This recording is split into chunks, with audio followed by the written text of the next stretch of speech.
and I'm just so thrilled. It didn't miss a beat. We were completely self-sufficient.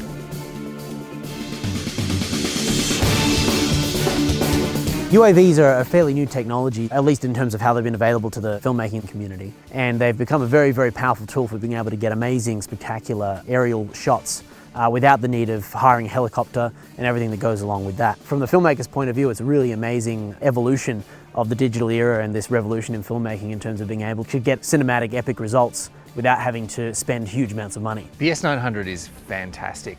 It's really stable, it just handled so well. So the best thing about this UAV technology, and especially the S900 and the kit, it was two people. It was Doug and myself, and no one else needed to get involved. We were completely self-sufficient. It's a brilliant machine to fly. It's stable, but at the same time you have the capacity of getting to where you want to go relatively quick. Then once you're there, being able to just drop it in that spot and know that it's going to stay there until you need it to move again. And to me, that's what you really need. On the S900, we've flown with the GH4 and a beautiful 12mm Olympus lens. We had two Lightbridge receivers that gave Doug and I all of the critical information about flying it and gave us crystal clear HD vision, and it gave us all of the telemetry so we knew exactly where it was and what it was doing.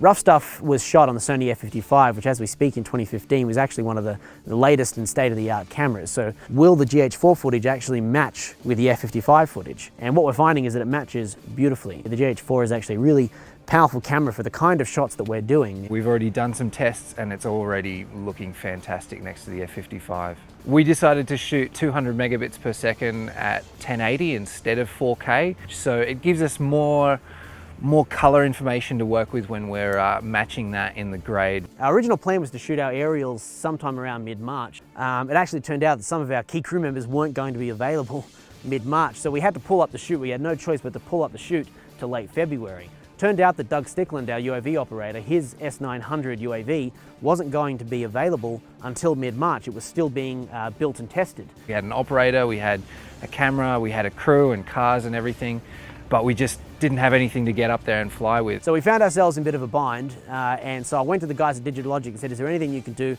to help us out? They set us up with exactly the system that we were looking for, the S900 with the GH4.